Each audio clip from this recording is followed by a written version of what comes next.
Welcome to Nightlight. Step away from the mainstream and gather around as we enlighten the world and our realities and travel this cosmic journey we call life. Join us as we share with you and provide that beacon that can guide us all to a better way.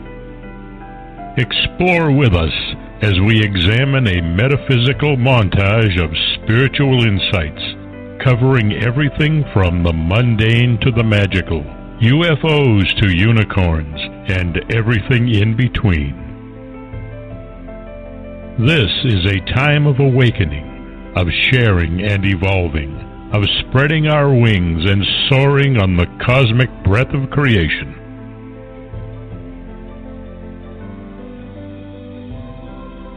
Come and join with other light-minded spirits as we weave our lights together to seek understanding, enlightenment, and, with a little luck, some wisdom. This is Nightlight, a reminder that you are never alone. And now, here is your host, the lovely, delightful, insightful, and all-around great gal, Ms. Barbara DeLong.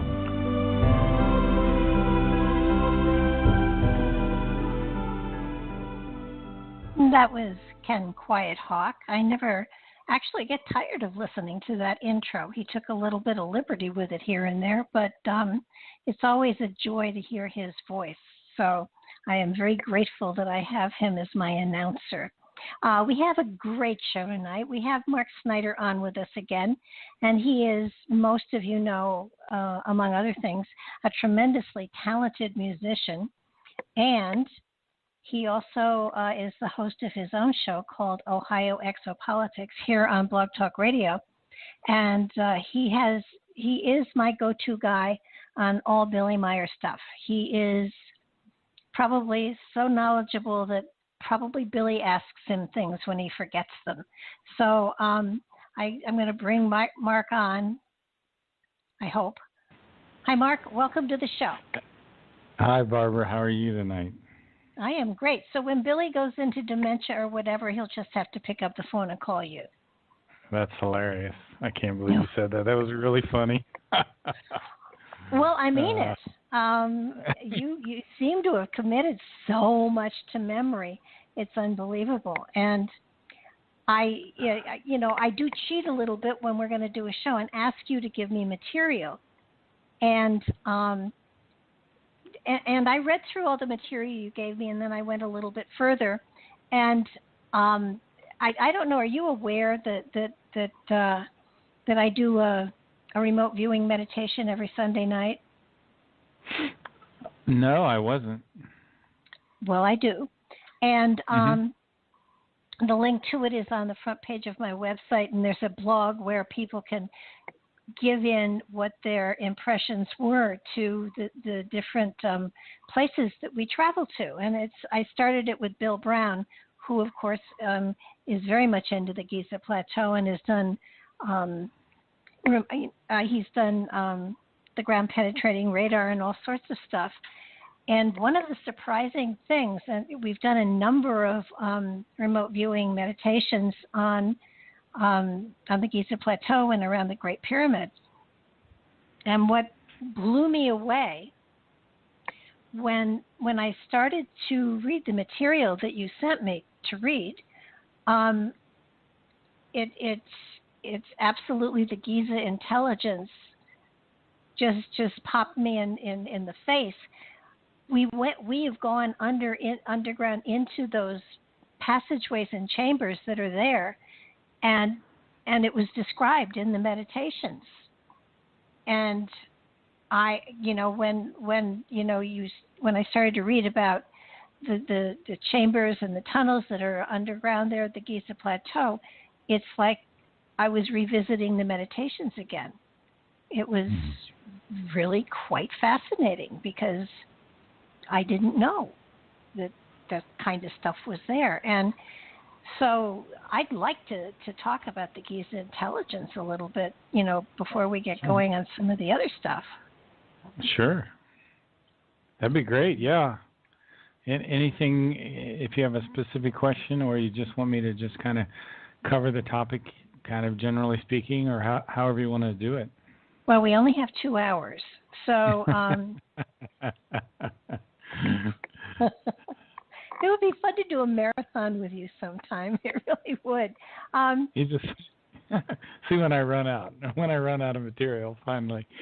Yeah, I mean, we'd have to sort of, kind of feed you, through your veins or something.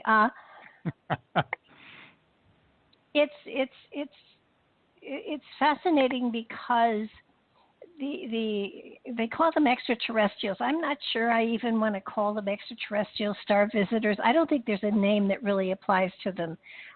Earlier people to this planet. But what came first, the Great Pyramid or all of the tunnels and chambers underneath it on the Giza Plateau? Well, my understanding is the Great Pyramid and the whole tunnel system underneath is 73,000 years old. So which was built first, I don't know. They were probably built roughly the same time, from what I can remember. Okay. Well, that said, what was the purpose then of the Great Pyramid? I know that in some of the stuff that I read, it was basically said that the outer skin of the pyramid served to keep out unwanted energies so that the mental powers of those within would be increased. Well, over the years, the pyramids were used for different things. And that's what the Meier material explains. Their original purpose, I do not remember them ever actually going into, but the Great Pyramids were built about 70,000 years ago and then about 35,000 years back. And through time, they've had various different functions. For a while, they were actually used as tombs for a little while. They were also used to escape from something called the Destroyer Comet.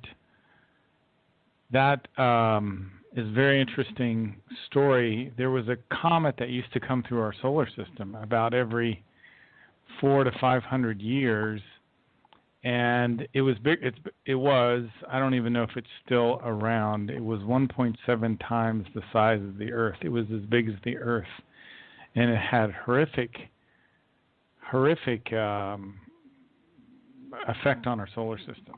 It's actually what pulled Mars out of its orbit, and it would come close enough to the Earth at times where it would disturb the position of the seas, and there would be these gigantic floods.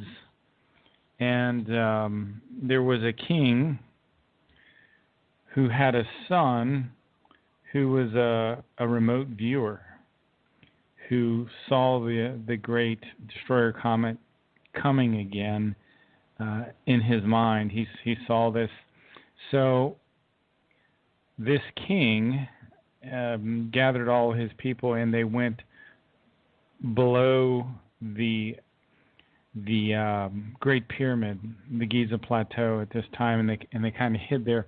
And they also covered the outside of the pyramid with lye, I guess you call it, to seal it, so it was watertight. So that was one of the uses. That's kind of one of the practical uses. I just roughly guess that, from what I remember, that's something we're still not allowed to know. The people that originally designed the pyramids were from planets in and around Orion's belt. And like I said, they were built 36,000, roughly 35,000 years ago, and 73,000 years ago as well. So that's kind of just a really quick 30,000-foot view of well, the purpose anyway. What fascinated me was, among other things, was that they said that at some point in time, they stored or protected or parked large spaceships there. And that, of course, corresponds to the Thoth material, where Thoth left Atlantis with his people in the master or the keeper of the light's spaceship, and they went to Egypt, and that ship was buried beneath the Great Pyramid. So you have two different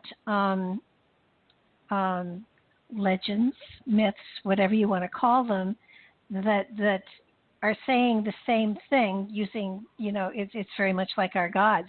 They were different in Greece, Rome, and wherever, but they all had the same archetypes. So to me, it was kind of like it all dovetailed, and it seemed logical. I know that they have done ground-penetrating radar, aside from Bill Brown, but in other places on the Giza Plateau, and they have found huge chambers and tunnels and all sorts of things that are there that have been used for centuries, and some say Black Ops are even using them today. The story that I was just telling you about occurred about 9,500 years ago. The king his name was Saluk, and his son was named Sarid, and they used the Great Pyramid as a refuge to survive this great flood. Now, what you're talking about is very interesting, and Billy talks about that in great detail in something called Askett's Explanations. This was his first real meeting with Askett. She took him far below the Giza Plateau, where he went in this great hallway where there was a gigantic ancient spacecraft, smaller ships, as well as a whole bunch of other things.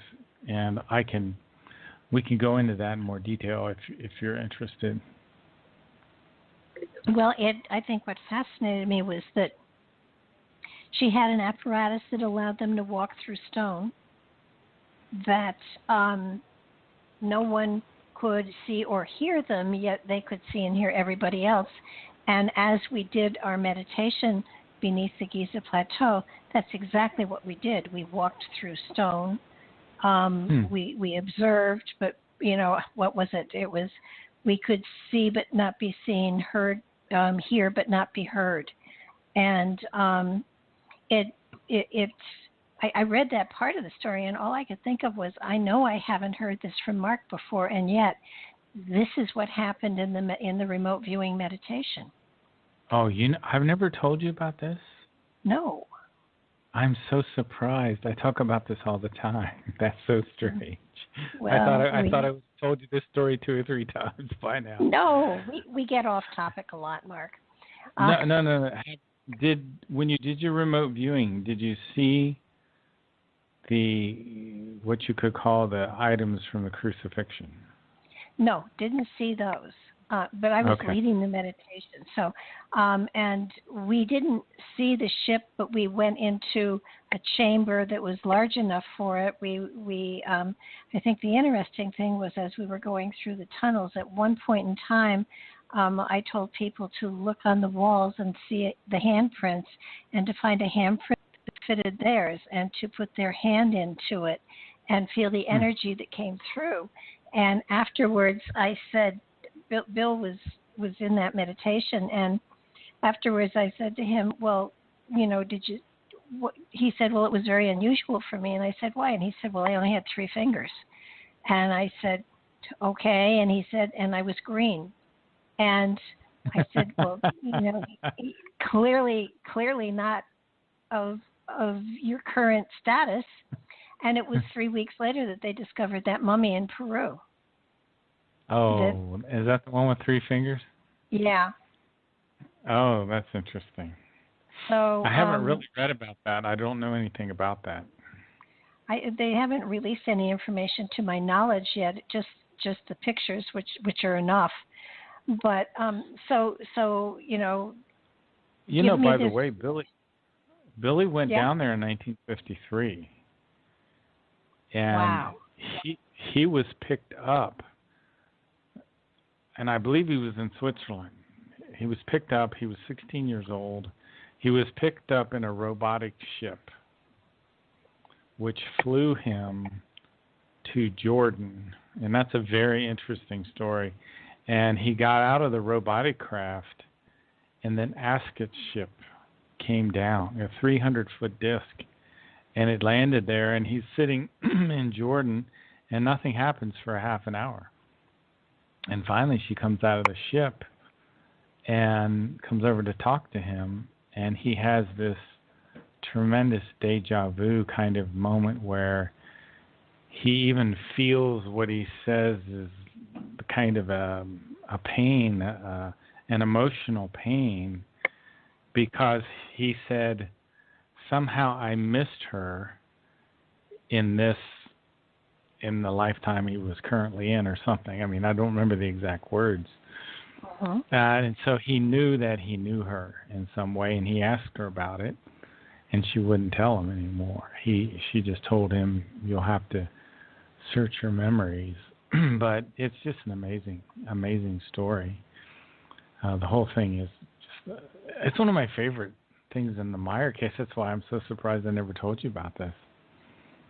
No, so they went to the Giza plateau? They got in her ship and they flew, and the words that he used, they landed beside the strange statue of the animal human, which was the Sphinx. Mm-hmm. And her ship was completely cloaked and invisible, and she put a device on his belt which made him invisible, except they could see each other, as you were saying. And he had a hard time even believing this. So he went into this tent of women, these Bedouin women, I guess, these that were close by, and they were all getting dressed. And he was amazed because they really couldn't see him, and he walked very quietly over to one of them, and I think it says in the contact notes there she didn't have any top on, and he kissed her, and then she kind of slumped over, and he caught her just before she hit the ground because she passed out. And when she woke up, she thought she had been kissed by an angel, and she told the other women instead. So, and they ridiculed her because they said, "Oh, you're crazy. That's impossible." So Billy went around and kissed about 3 or 4 or 5 other ones, and then he left. So that is a strange part of the story. I've often wondered why that happened and what that was all about. But then they went. It just really kind of proves he's human. Yeah, exactly. He was 16, I think, at that time. It was back in 1953. Very human. And they went far below the Giza plateau, through what they called, it was so dark at one point, it was like an Egyptian darkness, they said, and they came to what looked like a gigantic wall, and there was a gigantic stone that they called an ashlar, which dissolved. And then they walked through the passageway, and he saw this gigantic spacecraft. It was the size of Ascot's ship, and he saw smaller ships all around, and he said the hallway was gigantic, and the light seemed to come from everywhere and nowhere. And there were strangely dressed guards. And then he looked to his right, and there was a platform, and on this platform was a Y-shaped cross, about a 6-foot or roughly 3-meter staff. There was a crown of thorns, which was blood encrusted, nails that were blood encrusted, a purple cape, a leather pouch with precious stones in all this. Now, Billy grew up in Protestant background, so he was very disturbed and troubled by all this. Mm-hmm. So Ascot and him shortly left there afterwards, and she explained it all to him in the next 2 days. He spent 2 days with her. Wow. Pretty amazing. No, Yeah, very. Do me a favor, and I know you don't have a lot of time, but the meditations that we did were like 15 minutes. So Hmm. I'll send you the link to the blog, and the first few meditations were kind of rough. People weed whacked through them, and but the ones on the Giza plateau with on the King's Chamber and above the King's Chamber and the hidden chambers and stuff like that. Hmm. I'd be interested in your take on what we were led through. It's a totally led meditation. I talked through the whole thing, but Hmm. it feels as though parts of it could easily have been in that particular area, Mm. which is kind of cool. I mean, I'm not Yeah, saying that's that very interesting. that I'm pulling it from Billy or whatever, but it feels. I don't know what I'm saying. I'm just saying that there's a great similarity there for me in some of the things that we saw. So I'd be interested in your take on it. So Sure. the Giza intelligence. Then you said Yeah. what is Giza intelligence? Well, the Giza intelligences were originally an army that were headed up by an extraterrestrial named Erisame, who Erisame came back to the Earth and he settled down with his army in Egypt in these old cubicle constructions that were 70,000 years old. And deep in the interior of the Earth, deep below the pyramids, this group of people, they established themselves. They converted these rooms and constructions and turned them into their headquarters because they had tyrannical plans. They had a kind of a wicked purpose in what their goal was. Their goal was leading the Earth humans astray using wrong teachings, religious teachings, deceit, and intrigues. So this is the beginning of a lot of religion on Earth. So Erisame ruled until about 3010 BCE. So he was the original, but you can really trace back this lineage back to a man named Eris the 11th, and it's a long story. I'll let you guide us along what you're interested in knowing.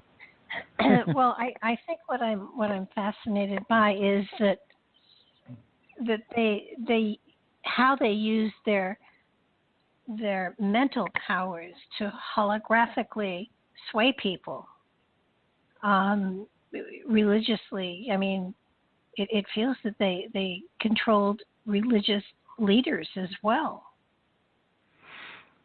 There are something in the contact notes that it talks about something called telenotic impulses, Mm-hmm. and these telenotic impulses still affect the people of the Earth today, even though these Giza intelligences are long gone. So they're lasting somehow. They're a part of our psyche. It was a technology that they used against us, and it's had a severe impact, and it's really negatively impacted our evolution. We have what I would call certain mental blocks still to this day because of the damage that's been done to us. And it's actually made me take a different perspective on disclosure because of this.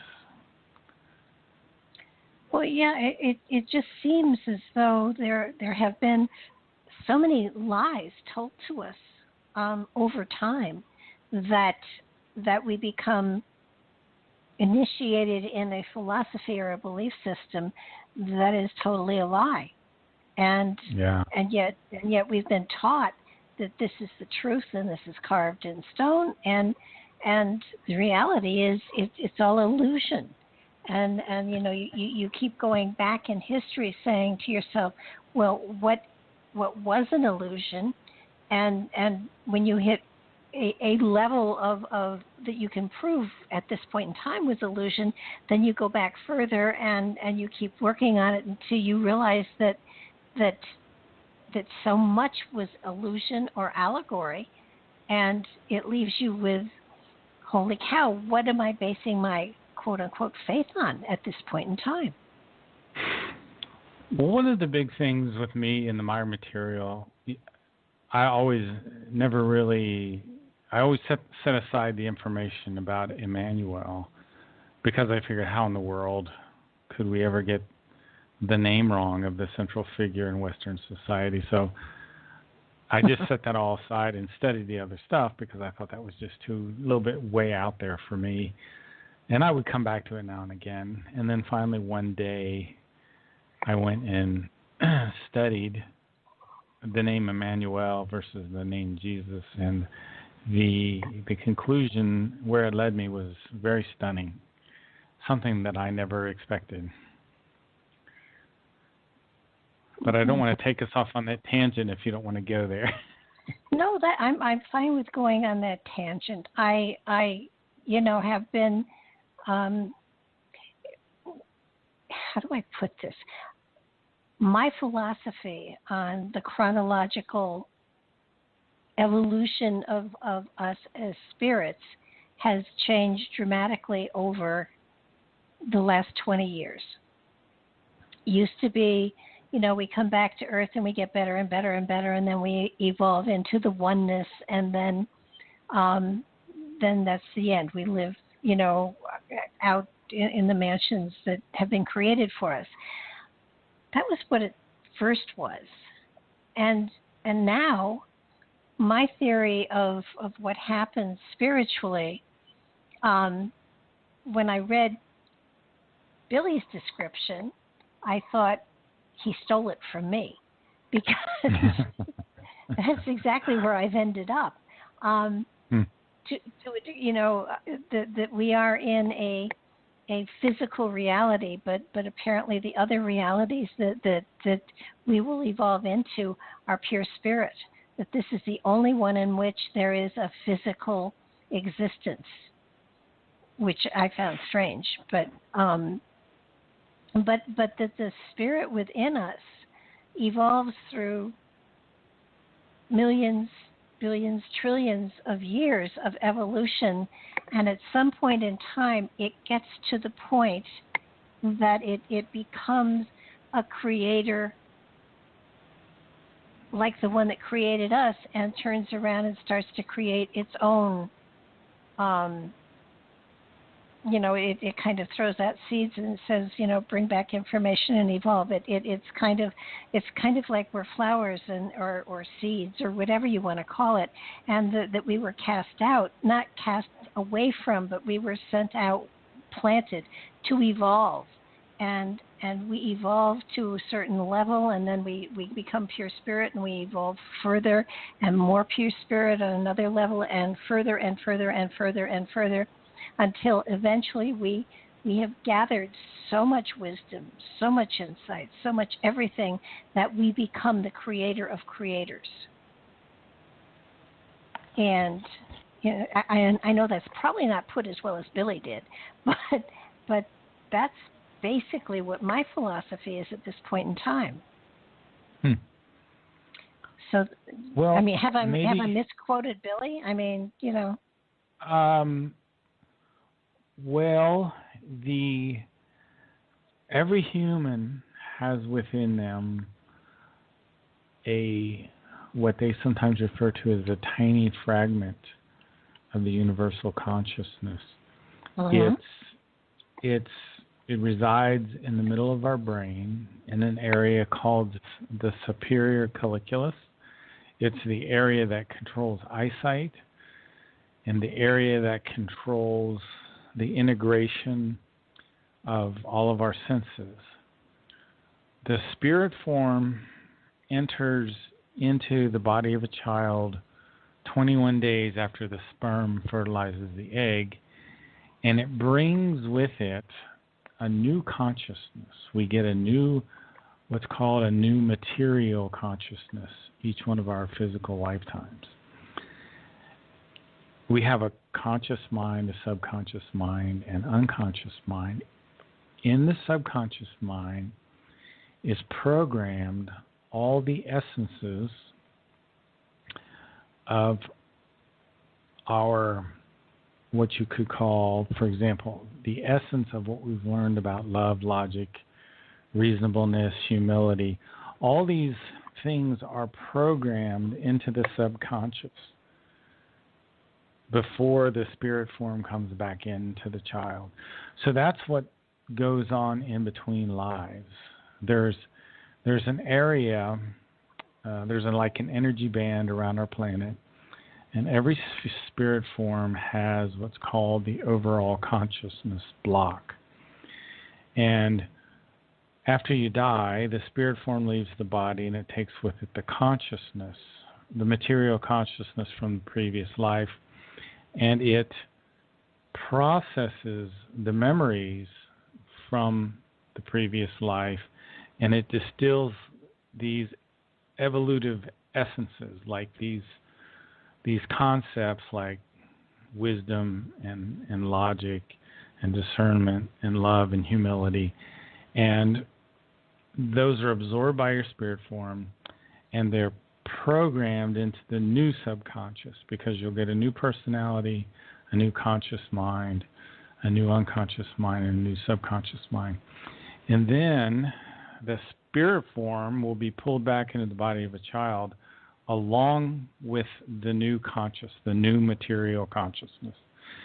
So one important perceptual distinction that we have to keep in mind is we have a material consciousness and a spiritual consciousness.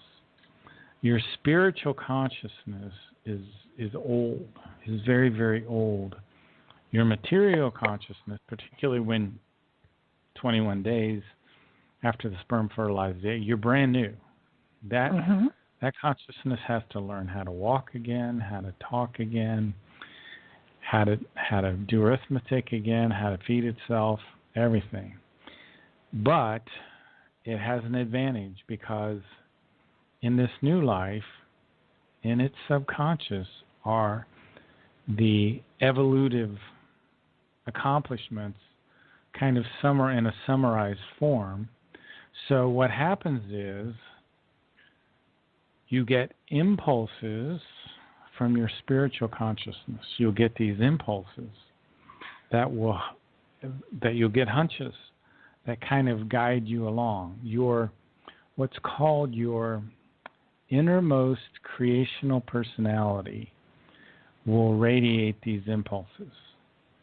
And your material consciousness, who you are in this lifetime, if it pays attention to the spirit form, it will evolve nice and smoothly. So that's kind of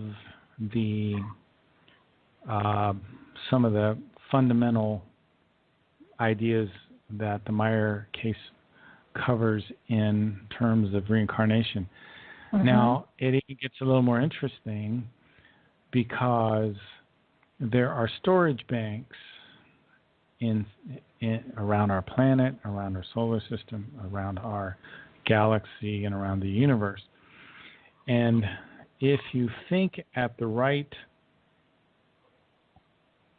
vibration, let's say, you can get signals, impulses from these universal storage banks. You can get impulses from your previous life, your previous personalities, your previous wisdom. So we get help to continue our evolutionary process, to keep moving. But the universal consciousness is very neutral. It is a different kind of living entity than a human being is. It radiates love. But it has no personality. So this is hard for us to contemplate, and it's something I contemplate quite a bit. It imagine a tree, a gigantic tree, or an ocean.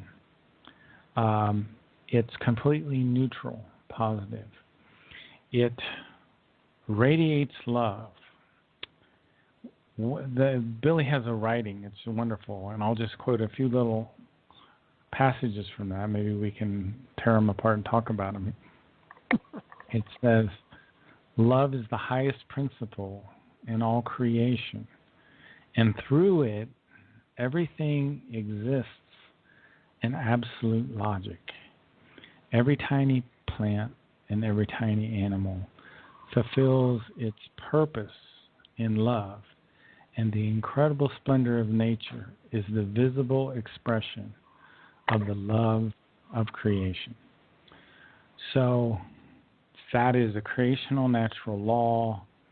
That's the first fundamental law of the spiritual teaching. Has nothing to do with romantic love. It's a much, much higher love. Mm-hmm. It goes hand in hand with wisdom. Billy's third spiritual teacher, a woman named Semyasi, said love and wisdom go together, and the creation and its laws are love and wisdom at the same time. So what you get are these little gems of teaching from the Meier material. So what happens, and what is happening to me, and I think it happens to all the people that study the Meier material, what kind of absorbs you is the spiritual teachings after a while. Mm-hmm. And it's like, I can't stop reading this book, the Midas Thought. It's like the seventh time. I've just started again. So, is that the one you recommended to me? Yeah, I believe so. It should have English and German. And German. Yes. Yeah. Yes. Yeah. Did you get it? Oh, absolutely, I got it. Have I read it? Not yet. It's hard to read. It's hard to read. Actually, they actually recommend a book before it called The Psyche. But I figured you were so advanced you could probably just dive into the Midas Thoughts. So. Oh. But the Psyche is, the Psyche, what's good about the Psyche is, well, lots good about the Psyche. The first 20 or 30 pages of it, I think I read 20 times, because it talks about the mechanics, what the Psyche is, what the Gemüt is. What's the relationship between the two? The difference between the material consciousness and the spiritual consciousness. A lot of terms and concepts I had never heard before. Oh, so you're talking my language here, though. Okay, good. But I think that from what I've read, from what I've understood, Billy Meier is talking universal consciousness. He's talking the universal laws, and certainly those are teachings that I have been familiar and connected to for at least 40 or 50 years.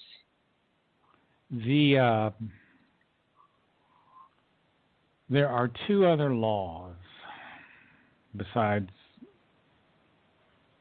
love that I think are very important. One is called the law of harmony, and the other one is the law of striving. And let me read a little bit to you about the law of striving, because I think it's very, very interesting and very, very important. Striving creates the life right up to the being. Striving means delectation. Delectation means satisfaction. Striving means satisfaction, delectation in a form which is always fulfilling and progressive. To be without striving means unwillingness and affliction. Affliction is inhibited striving and inhibited life. But inhibited striving and inhibited life bring inhibited evolution and stagnation, hopelessness and grief, confusion, irrationality, joylessness, cognitionless, unpeace, disharmony, lovelessness, resentment, lies, self-deceit, and reluctance for life. So what they're talking about here is our purpose in this life is the evolution of our consciousness. Right. And in order to do that, we have to be continually striving.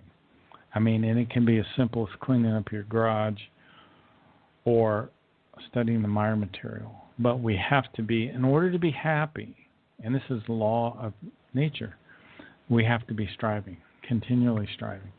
So this is one of the most profound things that I've learned. And the other one is the law of harmony, which is when we think, we need to think in terms of neutral positive thoughts. What are neutral positive thoughts?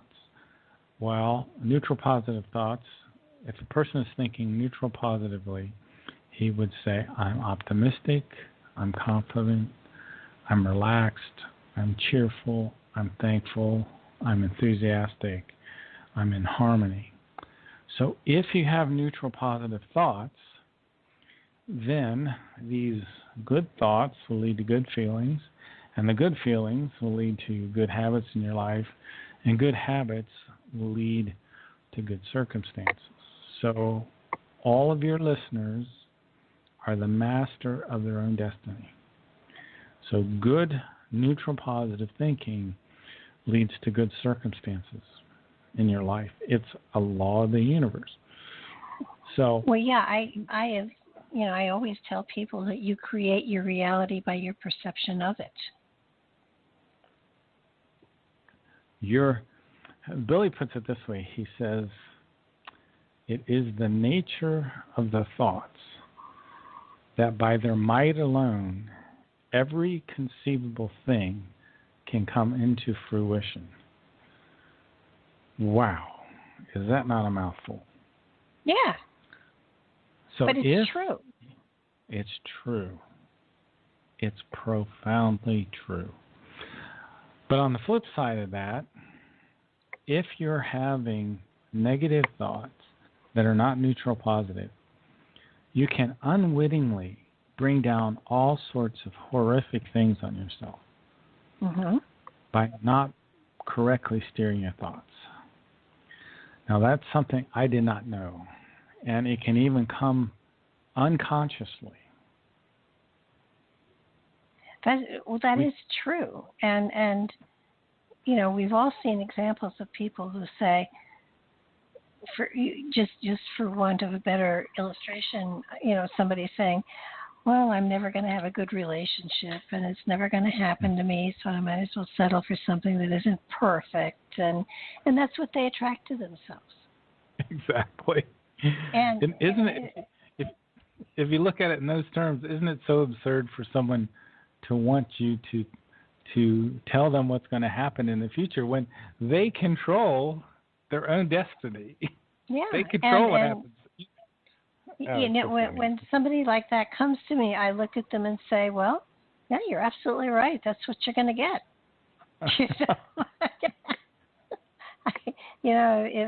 And so often when you try to explain this to someone, it's sort of like it isn't just to sit down and focus on the positive for 15, 20 minutes and then go off thinking the other stuff. I mean, it has to be a constant. It has to be your intent has to be the positive result. Yeah, I think that's the hard part, isn't it? I mean, it's real easy to slip back into negative. At least it is for me. This has been a challenge for me to really, and I think I'm, got a lot of work to do still. Well, that's Definitely why you're here. A lot of work to do. There is something. I don't think I'm seeing it in my notes. Anyway, something. Let me see if this will refresh. There is, Emmanuel's teaching. It's for some, I tell you what, one bad thing I recommend, nobody does this, is do not update a website with two different computers because it always causes problems. Oh my goodness, yeah. Yeah. This is so strange. So I'll have to look a little bit more on this. But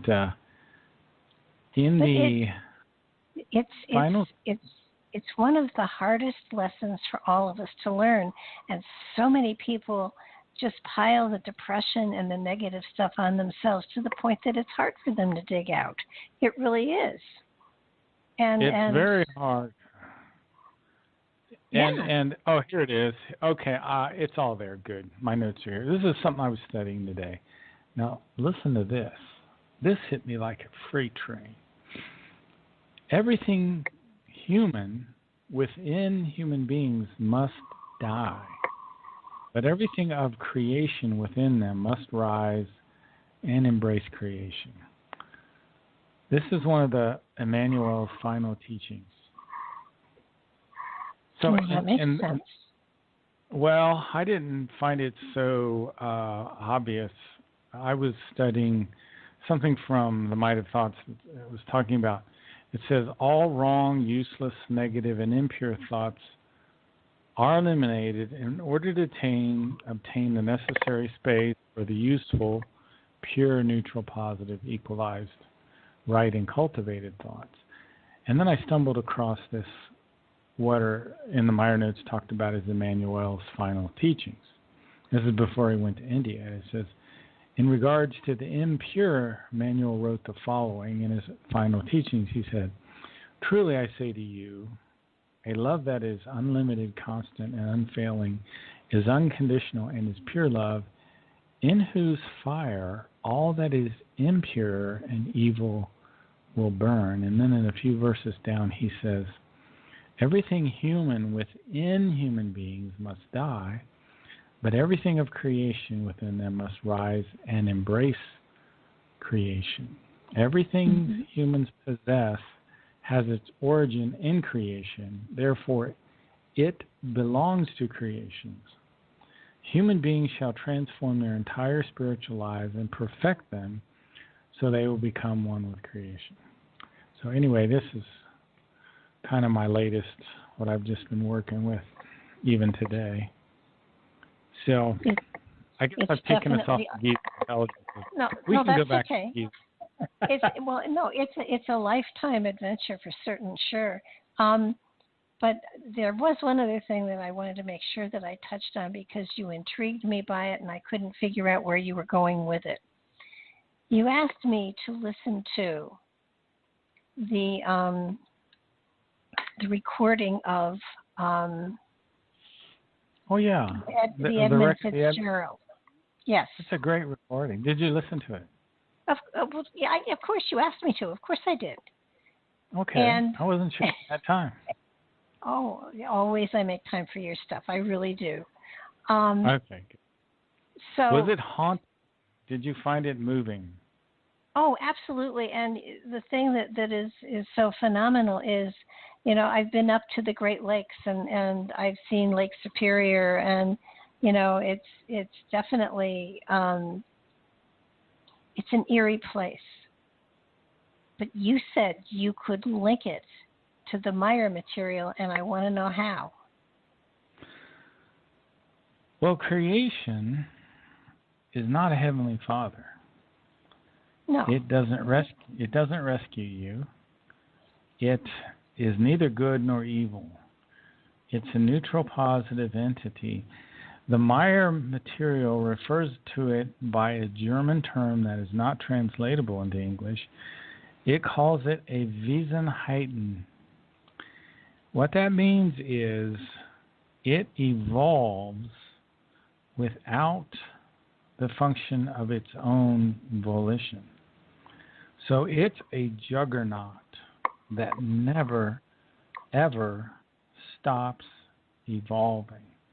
It runs according to a predetermined plan. Even though it radiates love, it functions for the first 155 trillion years. When any universe goes through its expansion phase, it lasts 155 trillion years. And during that time, there's the creation of spirit forms, space is expanding, the universe is growing, and then after that 155 point whatever trillion years is over, it starts its contraction phase. And it contracts for 155 trillion years. And then it goes dormant into a sleep phase. So it's not like a human being that, decides one day to not do anything productive. It is always evolving. So it has more in common with the ocean or with certain gases than it does with a human being. So people have, even though this entity radiates love, it's completely neutral. So what I was saying was, all of those men that died with the Edmund Fitzgerald, the law of cause and effect went into operation. So the religious notion that the religions have is completely erroneous. There are certain laws that function in the universe, and no one escapes from those laws. Mark? Yes? Did you ever look at a deck of my cards? I don't think I have one, no. Okay. I never. On Skype, send me your address, because my cards are set up on a series of 11 cards.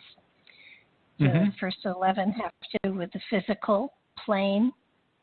The second have to do with universal energies. The third have to do with the cosmic laws. And then there are the astrology. Yeah, send me on Skype your address. I'll send you a deck of cards. Okay. I think we talk a lot more of the same language than you know. Oh, it could be. Very much could be. Are we keeping it to an hour today? Because I got to make sure I don't go over my time here. No, we have 2 hours. Oh, okay. Well, what I wanted to explain, if it's okay, we can go back to the Giza intelligences here in a minute. What I wanted to explain, if you find this interesting, but only if you find it interesting, I wanted to talk about the structure of the universe, if that's okay. Sure. Okay. The Meier material says our universe is roughly egg-shaped, and it has 7 layers. They're like concentric circles, and they counter-rotate against one another. The only physical material is in the 4th belt of our universe. It's called the material belt. It's where the stars and the galaxies and the solar systems exist. Now, prior to the material belt, there's a layer called Earth space.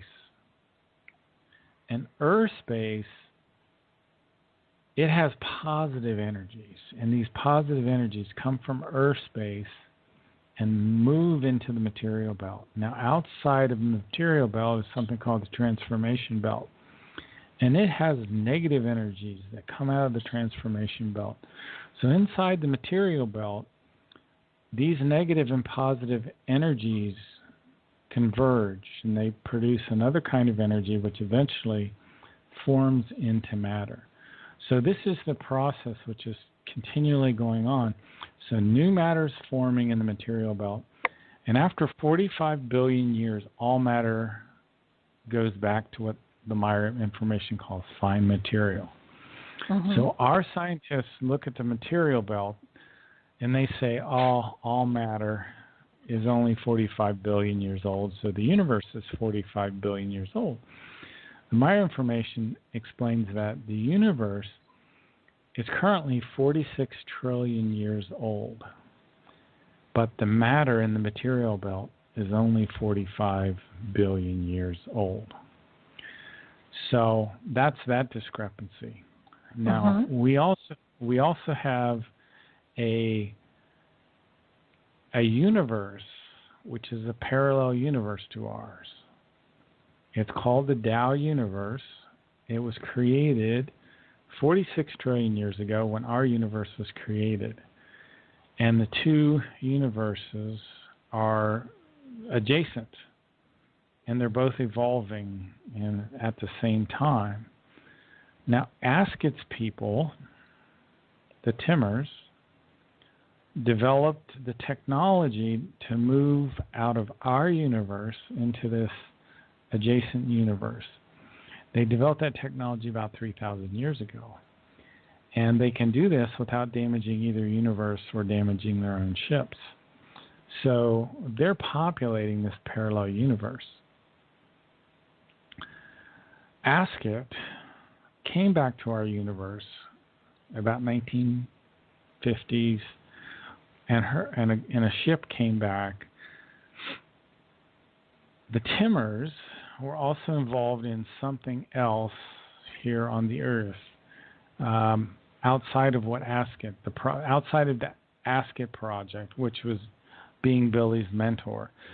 The rest of the Timmers were involved in thwarting some kind of disaster that was looming here on Earth. It would have been some kind of devastating disaster that would have affected not only our world but other worlds. And they explained that they could avert the disaster, but they had to do it indirectly, like by impulsing us and impulsing our scientists to do certain things. I'll give you an example, but I think this is more the Plejaren did this than the Timmers. The Plejaren impulsed our scientists to create the World Wide Web. And one of the reasons they did this, and they did this in the 70s, so that the Meier material would not get lost and would be spread across the world. And that's one of the things that they did,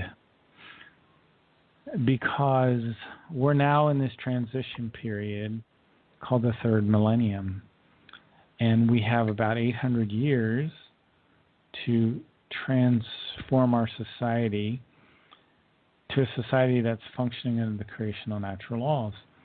If we don't do that, then we'll expire, we'll destroy ourselves.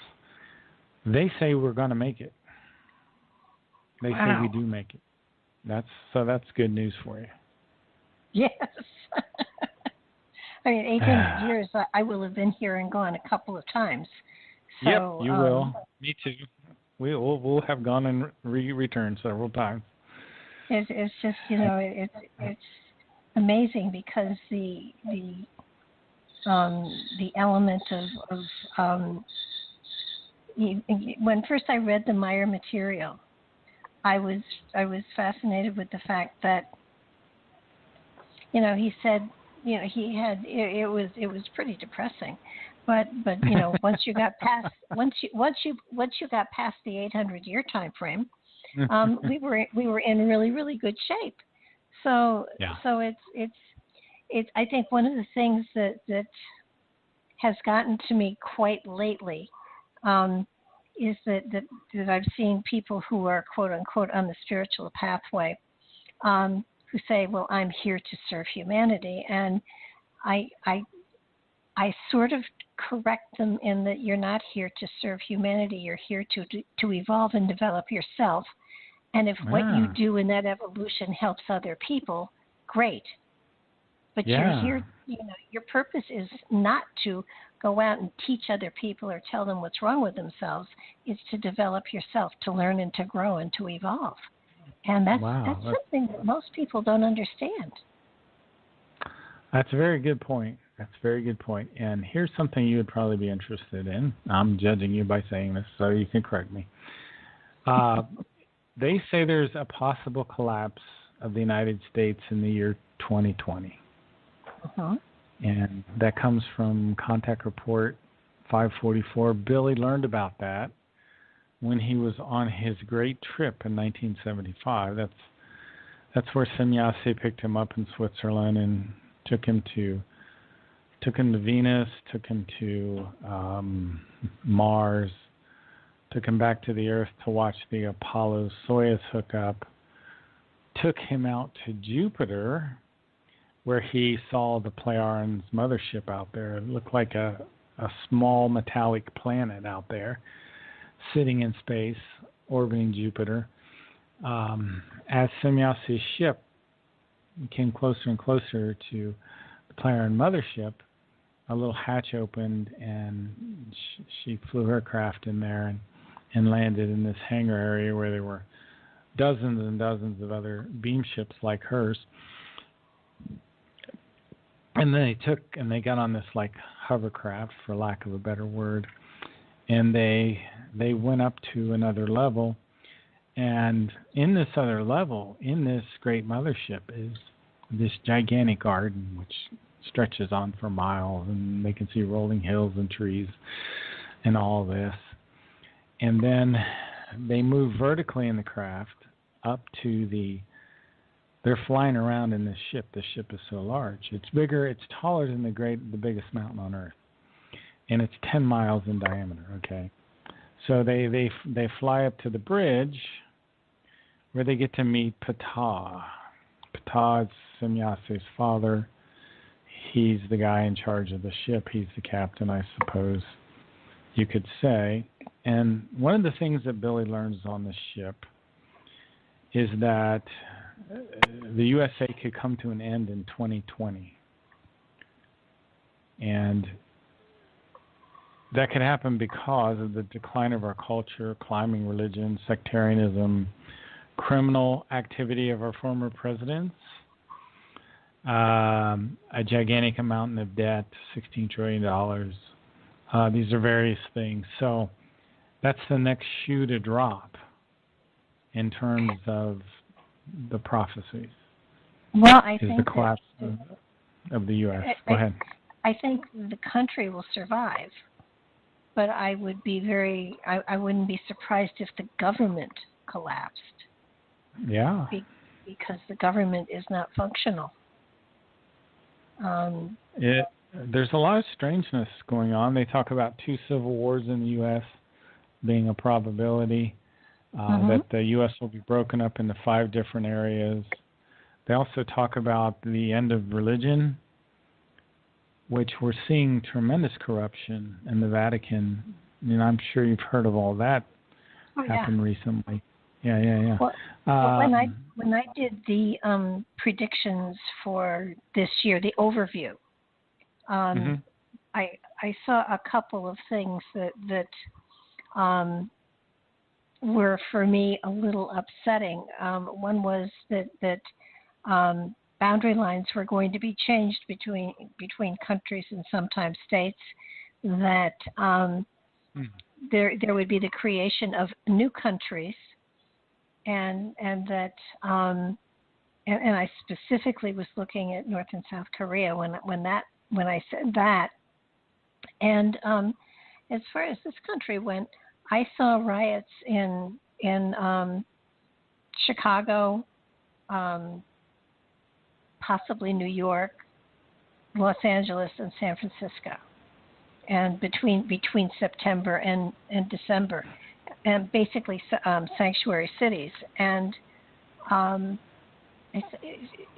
what I was seeing, it feels as though there has to be a reorganization, a change, a shift, and it isn't the people in power; it's the system that they're trying to function in that is wrong.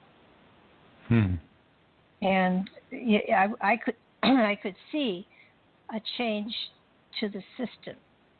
I mean, doing away with the Electoral College and just doing popular vote. Frankly, the House and the Senate, they let them suggest the laws and let the general public vote on them. Forget them having a right to tell us what we're going to have apply to us. Let us decide. That would be great. Well, yeah. I don't think we would have gotten Obamacare then. Probably not, and we also wouldn't have raised we would have done away with their forever salary even after they retire. We would have limited terms. I think the general public is now to a place where they are so aware that there is such corruption that they would get out and vote. And if the senators and the Congress people just proposed the bills and let it be a popular vote that determined whether or not they were made law, would put a handle on it. It would take away a lot of the graft and a lot of the the pork bellying or whatever it's called, and it would mean if you don't represent me, then you can just get out of power. I mean, it's just that simple. Right. I don't think we would have spent $1.5 trillion on an F-35 fighter. I don't think we would have spent $12.5 billion on this latest aircraft carrier. There would be a lot of things, I think, we would be doing differently. Well, and also, we wouldn't have put up with a vice president that said, oh, by the way, we lost $3 trillion. Yeah, that whole thing. Yeah. Exactly, and so I think very much like the British, I think it's also it would be a good idea to have a vote of confidence or no confidence, and if you don't have confidence, you get the heck out of office. Even if you have a year or two left in your term, right? Yep. Yeah. You get the no confidence vote, and you're gone, right? That would be interesting. I like your ideas. They're very good. Maybe we can get those out. Yeah, we'll put it out there. No, work.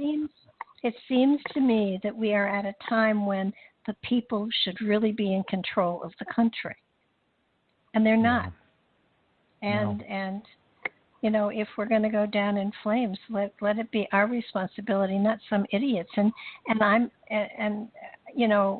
think Trump is trying to do a good job. I think he is being absolutely stopped every time he turns around by his own party often, and then the other party. So let's do away with the party system. I think he's also being swayed by the horrors of the military-industrial complex, meaning his generals. His generals are swaying him to do things that I don't think he would otherwise do. Like, he's committed back to Afghanistan. Did you hear about that? I did, yeah.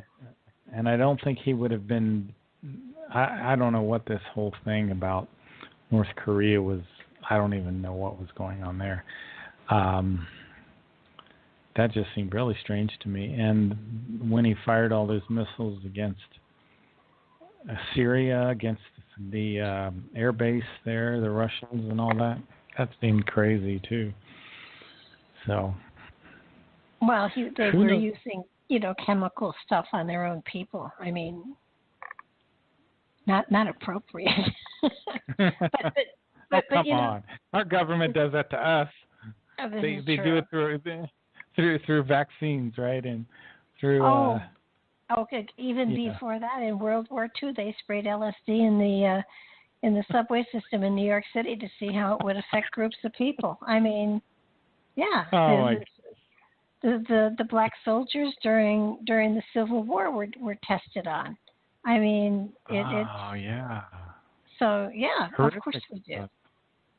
Horrific stuff.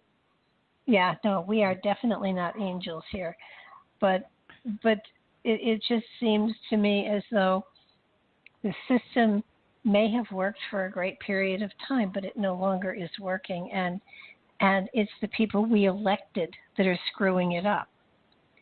So the only way I can see of fixing it is to do away with it.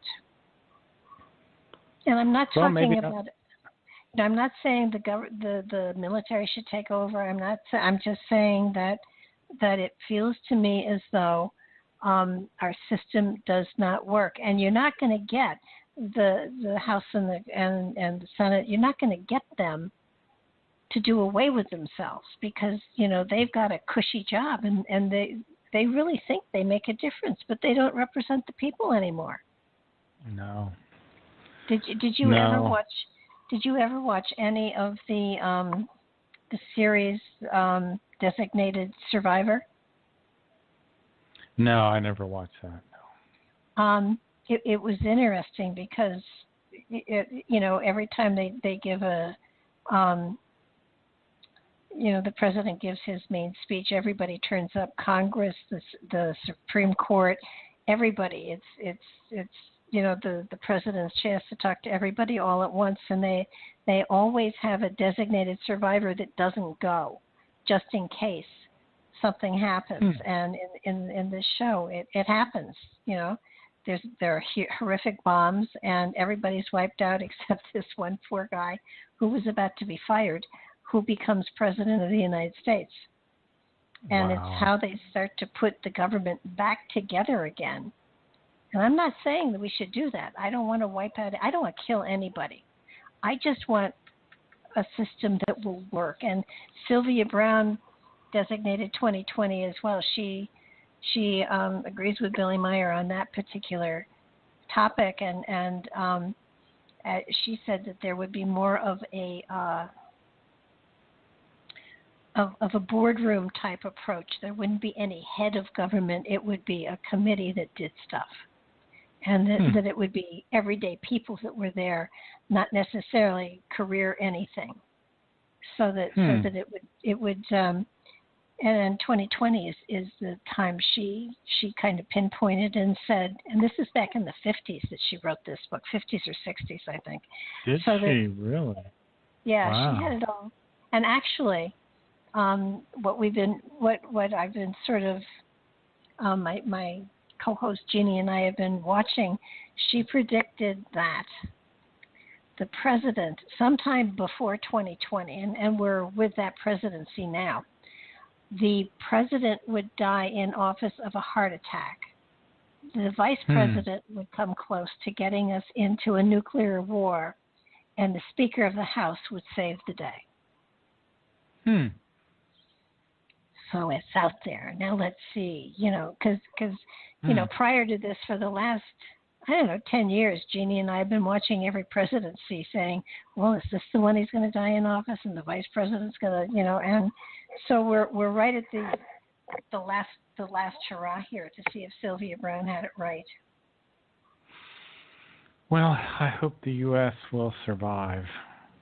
Oh, it'll survive. I just don't know what form it'll survive in. I think that it will continue to be a world power. When George Washington was elected, they wanted to make him king, and I'm thinking maybe that might have been a better idea. The republic hasn't worked, and I think it did work for a long time, and there maybe was graft and all sorts of things going on, but we weren't privy to it. There was a respect that was there between the politicians and the press even. I mean, when FDR was in office, they didn't take pictures of him in his wheelchair or anything. They were respectful of the office. And when you look at what's happening today with the press, it's horrifying. So yeah, I think the press is just horrific. I almost think that there's some other power that's in control of the press, some foreign power or something, because I think the press is trying to destroy the country. Well, I would agree with you. I know that there's great talk about the the government behind the government. And when you look at big pharma, when you look at the oil companies, when you look at religions, they all have too much to lose to really do stuff that is for the betterment of the people. I mean, Tesla would have given us free electricity.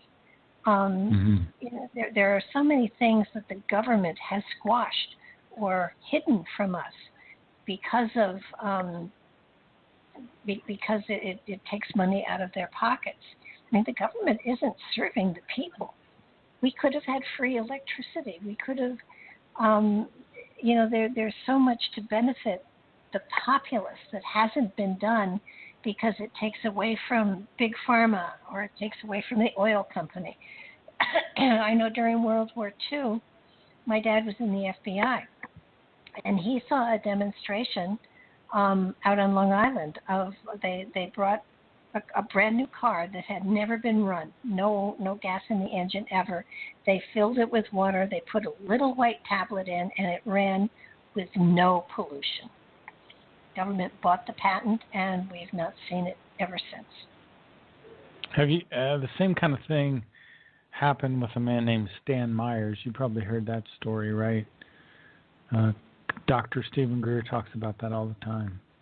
A guy named Stan Myers. He invented a car that would run on water. It's using some kind of electrostatic process. Mm-hmm. He was able to split out the helium. I guess it's helium, H2O. Is it helium or hydrogen? Out of the water and burn that. And his particular process was so efficient that they would still get. It was still a very the people will poo-poo this and say it's impossible because it takes more energy to split out the H from the H2 from the O, but he figured out a way to do it in a way that wouldn't take that much energy. So, and of course, he was poisoned. He went out to eat and was talking to some people, and they were trying to make him a deal on his technology, and stumbled out of the, I think it was like a Bob Evans or something, and fell over and died. So, yeah, it's very similar to the story you're telling. It's a very sad story. Well, look at Judge Scalia. I truly believe he was murdered. Oh yeah.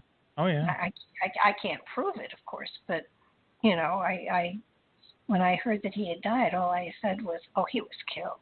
You know? But it's when you look at our rocketry, it's the same rocketry that the German scientists who came over in Operation Paperclip gave to us after World War II. It's so funny.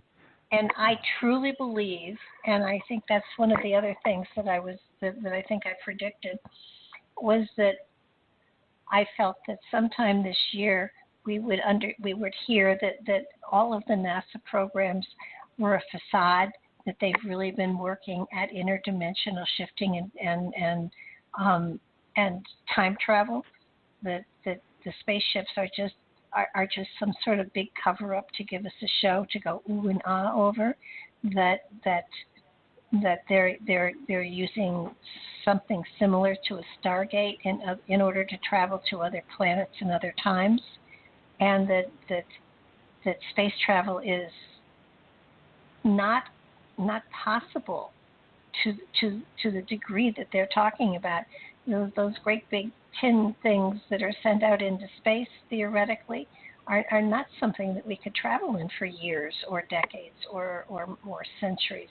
You know, come on, the government took the lowest bidder on all of the products that went into them. The Germans were working on time travel in 1938. And we have to have been working on it easily as often and as long. And you can't tell me that we haven't made great strides, because we must have. but we don't hear about that. It's hard to know where we are right now. It's really hard to know. All good points you make. We could talk about the 14,000 reels of telemetry data that NASA lost. All the telemetry data for Apollo, they lost. They don't have the plans to build a lunar module. Grumman doesn't. They lost the plans to the lunar module. We can't even build a Saturn V rocket anymore. It's just one thing after another. It's such an interesting...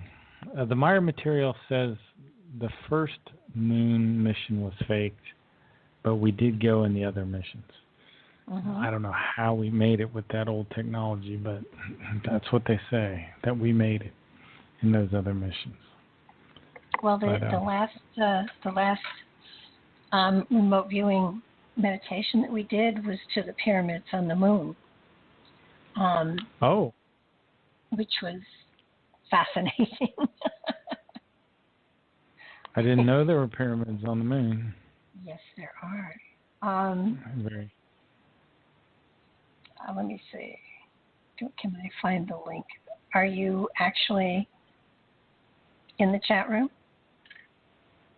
No, I'm not in the chat room. I'm on Skype. Okay, I'll send you the link. I'm Skyping. Here they go to you, and to be fair to those who are actually in the chat room, here they go to them. These are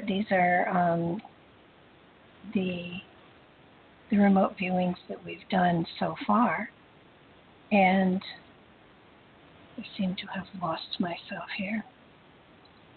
Par for the course. I'll get in there, guys. Just hang in there. There are pyramids on the moon. We went to the pyramids in the Arctic. We went to we've hopscotched all over the world. We did the last emperor's pyramid. And like I said, they're short meditations. They're 15, 20 minutes at tops.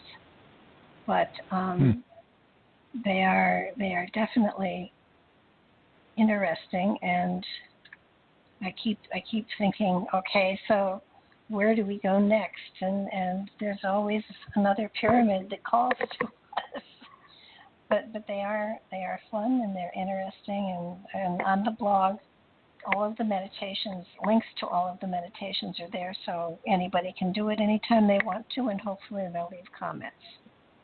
So, but there's so much out there, Mark, that is fascinating, and I think what really, I constantly get pulled back to the Meier material, and I have to tell you, the very first time, and this was years ago that you started talking about it, all I could think of was, oh, he plays such a beautiful guitar. It's too bad he's crazy.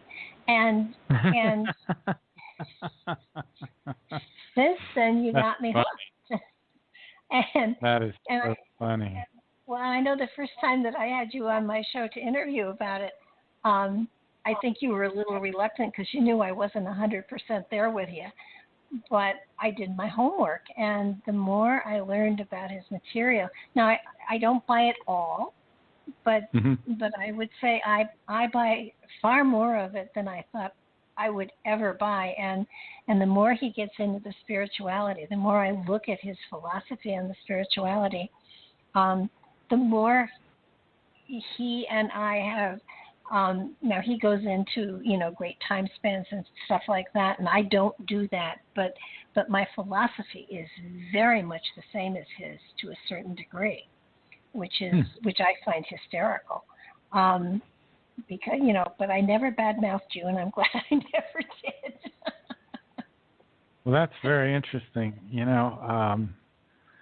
It's hard to put into words, and to me, it really doesn't seem so far out, but I imagine to other people it really, really does.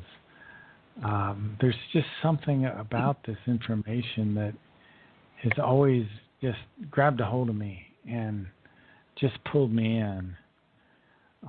Did you Well, want to go back to the Giza intelligences and trace that whole thing, or where did you want to go next? Well, I think that Billy's concept of spirituality is one of the things that I could relate to, because you know, the development of spirituality within each of us is different, because we're all different, and our perspectives are all different. So and the way Billy explains, you know, he calls it a fragment of the original. I call it it's like a grain of sand from the beach of super consciousness. You know, we have that seed within us that is there to grow, and that's what animates us. That's what gives us functionality within the avatar of the human body that we exist in today. And so it's our battery, so to speak. So, you know, I agree with everything Billy says. I think sometimes he goes into such detail that people's, their eyes kind of fog over. But if you get into the fundamentals of what he's saying, I think that it's, I think that's what sometimes probably makes people back off a little bit.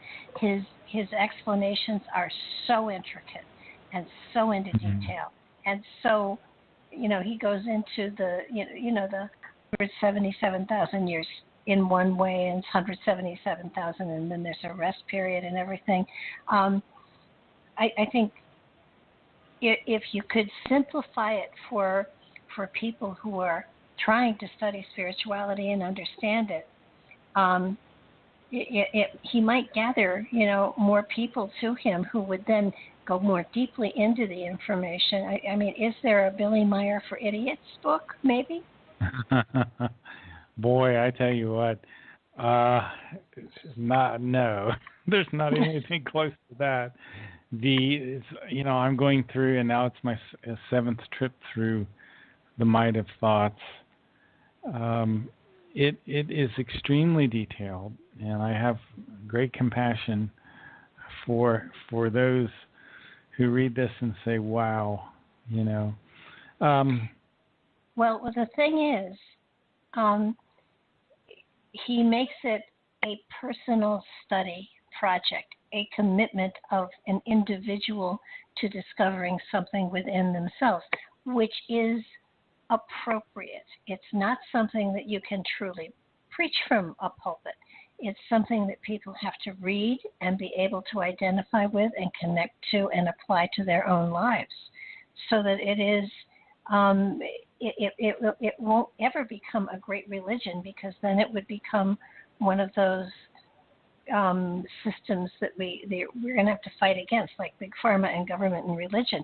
But the material is something that you do study and you do apply to yourself and you learn to grow with.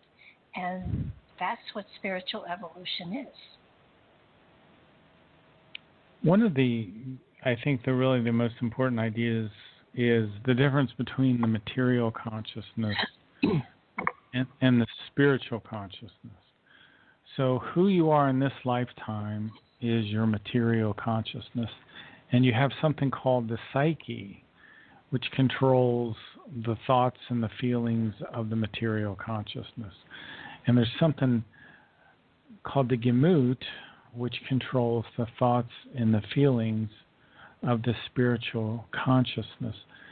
And this term, the Gemut, is very, very interesting. Let me read something really quickly here. I think you'll find it interesting. It says,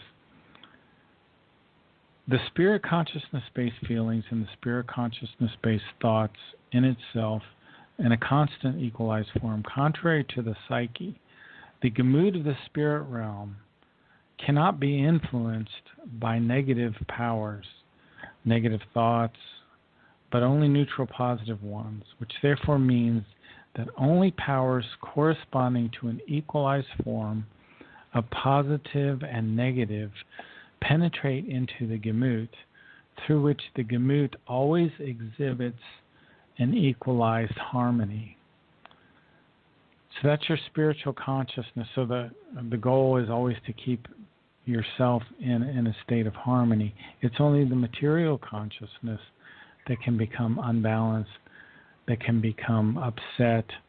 Your spirit form is invulnerable, cannot be harmed by anything in the material realm. Semyase, Billy's third contact, she explained it this way. She said, every person has within them a spirit that does not sleep, that never dies, that records everything that you do. And it will tell you if your thinking is right or wrong if you've learned to pay attention to it. She called it the wonder of all wonders. She said it was the bearer of the creative realm. So we all have this spirit form. Now, the book, The Psyche, goes on to explain that most human beings have a spirit form, most earth humans have a spirit form that's about 4 million years old. So you've been reincarnating, most likely on the earth, for 4 million years. Now, if you were a person that came here on a spacecraft in the ancient past, you may have a spirit form that's 8 to 12 million years old. And the Meier material explains that we reincarnate into physical bodies for 40 to 60 million years. And the Pleiar and Billy's contacts are in the 5th stage of evolution. They're about in the stage to move into the 6th stage, which is where we have a half physical and a half spiritual body. So the Pleiaren are so far advanced in their spiritual lives that they're really no longer compatible with Earth humans. Like they couldn't sit down in a room and speak to us anymore because of the incompatibility between our thought vibrations, for lack of a better word, and theirs. Our thoughts will literally cause them to lose control of themselves. They have to wear a kind of technology, and they can only be in our presence for like a half an hour or so, even with that technology. So we're really, the Pleiaren aren't going to come down here and have open contact with us because of that. They can have open contact with Billy because of the age of his spirit form. And his spirit form radiates an energy, a vibration, if you will, that's compatible with hers. So they cannot have open contact with us. In fact, one of the people at the center, a man named Jacobus, walked in to a room when Billy and Semyase were speaking together back in the late 70s. She was, just his thought vibrations, Jacobus's, they impacted her so much, she fell. She hit her head on a table. She had to transport herself back to her ship. She lost consciousness. And eventually she was found. And she had to be rushed back to the Pleiaren homeworld. She had to have treatment. Eventually, that's how Billy's contacts got cut off with her. She had to go through all this rehabilitation. She came back, started to have contacts with Billy in the 80s. Right around 84, she had a relapse because of the earlier injury. But that's how the contacts ended with Semyase. It was because somebody had walked in, Jacobus had walked in, and she fell.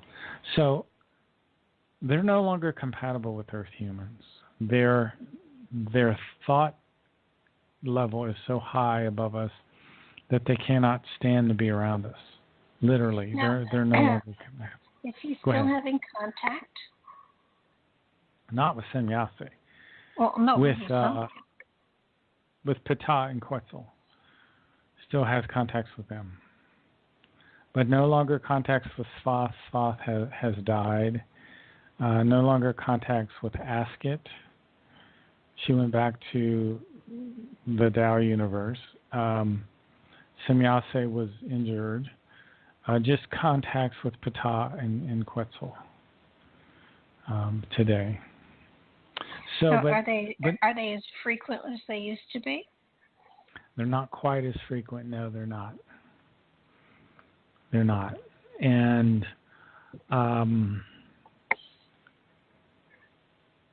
they have contacts because of their friendship with Billy.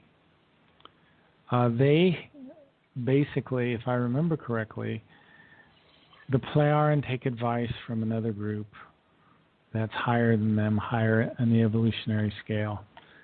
And this higher group basically kind of wrote off the people of the earth, so to speak.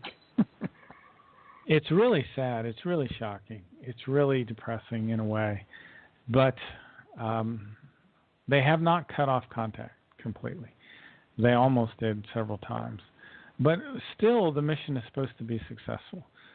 Billy said the U.S. is going to be wrecked. I'm holding out that that's not going to happen. I think that there's a lot of people that are starting to progress with the spiritual teachings now. And I think we're going to get through this. Like you said, things may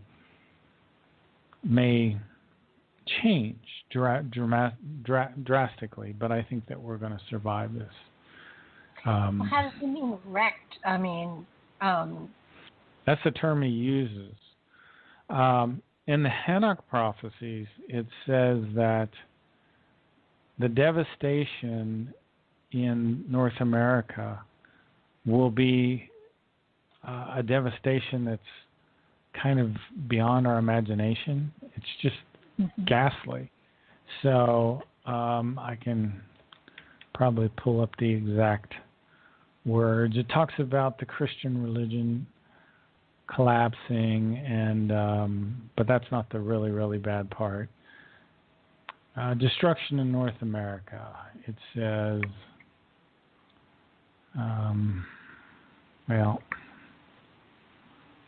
war, devastation in Europe, devastation in North America. Far in the West, it will be different. The United States will be a country of total destruction. Now, I'm going against my material. I'm saying that's not going to happen. That's just my opinion. I think we're going to get past that. Well, I think that there are strong possibilities for natural disasters that could appear to be total devastation if the new Madrid line, fault line, goes off again. That's the equivalent of either an 8 or a 9 on the Richter scale earthquake. That the last time it went off, in 1813, it goes kind of up the Mississippi through Tennessee and that area. It rang bells in Boston. So if that went off, I mean, it was horrible devastation. I mean, anybody who wants to take a look, they have pictures of it. It looks like bombs went off all over the place. It was horrible. And like I said, the Mississippi ran backwards. It was so forceful. So it's been rumbling, and earthquakes in that area have picked up. And the other thing that would even be as devastating would be if the super volcano in Yellowstone went off. That could easily cover the country with ash. So one of the things that I've wondered about is the Plejaren were supposed to have left the Earth in 1995. They didn't tell us why. Before that, there were something like 2,862 extraterrestrial humans on the Earth from like 12 different races. They had bases in Asia, North America, Switzerland. But in 1995, they pretty much all left. There was a group called the Hyperboreans that lived in Mount Shasta, a group of white-skinned, blonde extraterrestrials, about 700 people. They had a very small city there, and you could see their golden-colored spacecraft come out of the eastern side of that mountain.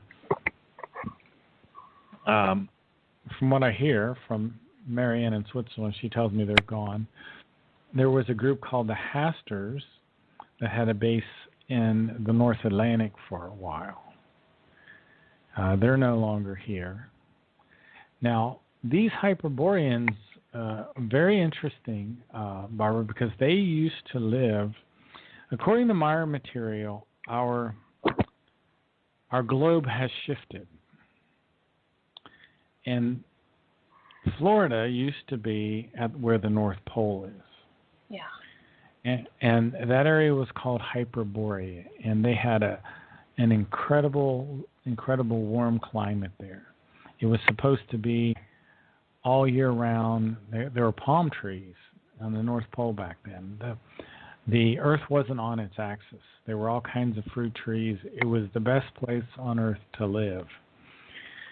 Now, this is about 113,000 years ago that this fellow by the name of Eris the Barbarian came here to the Earth from Beta Centauri, and he attacked Hyperborea. And eventually his son went into India and conquered India. And Eris the Barbarian was the guy that got the Great War started between Atlantis and Lemuria. So it's very interesting. You know, you mentioned something about extraterrestrials, and like these Hyperboreans have been on Earth for like 130,000 years or 180,000 years. So at that point, do you really call them extraterrestrials anymore? Because they had been here for so long. So. You know, well, let me ask you something. I mean, these are off-worlders that came onto the planet. Now, weren't there indigenous humans here at that particular point in time? There were. And the native Earth humans, at that time, they called the Evas. And the Evas, they were called the Evas because they had to bear a lot of things that happened here on the Earth from some of these extraterrestrial groups that weren't behaving very well, like we had talked about these Giza intelligences. So what happened on the Earth, Atlantis and Lemuria is about 130,000 years ago that society started. Now you had the great city of Atlantis on an island in the Atlantic between South America and Europe. And then you had Mu, or Lemuria as it's sometimes called, in what we would call the Gobi Desert now. And there were two underground cities, Agartha Alpha and Agartha Beta. They were connected by these underground tunnels. So there were very, very advanced people here on the Earth in the past. Now I say advanced, but they still did not have enough spiritual advancement to avoid the warfare. A war eventually happened again, and that's what devastated the Earth. So we're really climbing out of the rubble of Atlantis and Lemuria. And it's very interesting how our biblical stories kind of enmesh with all this. The Meier material says that there have been multiple floods on the Earth, for example, and that Noah was over 10 feet tall. He would be what we would call a giant, and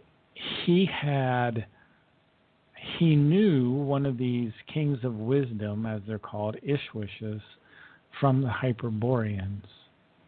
So as this story has been passed down through years and years and years, Noah was, we say was talking to God. The Meier material says he was talking to a king of wisdom, one of these higher ranked Hyperboreans.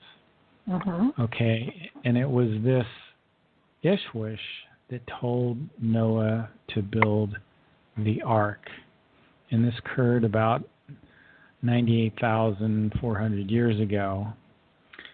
And when this great flood occurred, the ark did not land on the summit or the top of Mount Ararat, but much lower down. Otherwise, the larger four-footed animals would have never gotten off. Right. So that's very, very interesting how the stories have changed. Now, the Meier material also says that the person we call Jehovah was one of these Giza intelligences. And he wiped out Sodom and Gomorrah with two small nuclear weapons. He was also known as Hen. Now, the guy that took over for him, or actually, usually what would happen is that a lot of times the sons would kill the fathers. In the case of Jehovah, one of his nephews pushed him out of power, and the nephew was called Kamagal the first, and he took over in about 2080 BC. Now, what's really strange about the whole Kamagal story is that Kamagal must have lived for thousands and thousands of years, because he was around, I think, before World War II. A little bit after that, I think Kamagal II took over leadership around 1976. So these extraterrestrials were still on the Earth. We're still under the Great Pyramid as early as 76. Isn't that crazy? Well, it is, and I know that there were like three waves of what we call Atlanteans that hit the Earth time over a great extended period of time. Your barbarian was one of them, and every time they hit the planet, and every time one of these groups was on the planet, there was intermingling with us. So basically, aren't all of us today kind of the result of all of this intermingling of genetic material, so that don't we carry a memory of, if nothing else, a genetic memory of these other cultures, these other species that have visited the planet? Yeah, that's really interesting. Semyasa mated with an earth woman, and the offspring they called Adam, and he was about 10 feet tall. He had offspring, but in addition to that, the original settlers of our solar system, according to Meier information, came from Mars, came to Mars from the Sirius system. Remember me talking about the material belt of our universe? Yes. Well, it has 7 different space-time configurations. If you want to turn your mind into a pretzel, literally. Yes. So there's a Lyra-Vega system in our space-time configuration. There is a Lyra-Vega system in the Pleiadian space-time configuration. There's a Sirius system in our space-time configuration, and a Sirius system in the Pleiadian space-time configuration. And the people from Sirius in the Pleiadian space-time configuration were great genetic engineers. And they were descended from the Lyrians, and they wanted to engineer out the warlike tendencies they had. And they did such a good job at that they got to the point where they couldn't even really defend themselves. So they created another human race from their own genetics with a shortened lifespan and increased aggression to essentially defend them from other warring spacefaring people. Well, at some point they got kind of concerned that these genetically manipulated people would attack them. So they decided they were going to kill all these genetically manipulated people. Well, there were a group from the Sirius system that said no, that you can't do this. This is wrong. And they were called the benefactors. And they brought a great number of these genetically manipulated peoples to our solar system. And they settled on two planets, one called Malona and the other called Mars. Malona was a little farther out than Earth, somewhere, I think, between Saturn and Mars. Anyway, this was a couple 100,000 years ago. So there were 3 habitable planets in our solar system a couple 100,000 years ago. There was Earth, a young Earth. There was Mars, and there was Malona. The people from the Sirius system, the benefactors, brought the genetically manipulated people to Mars and Malona.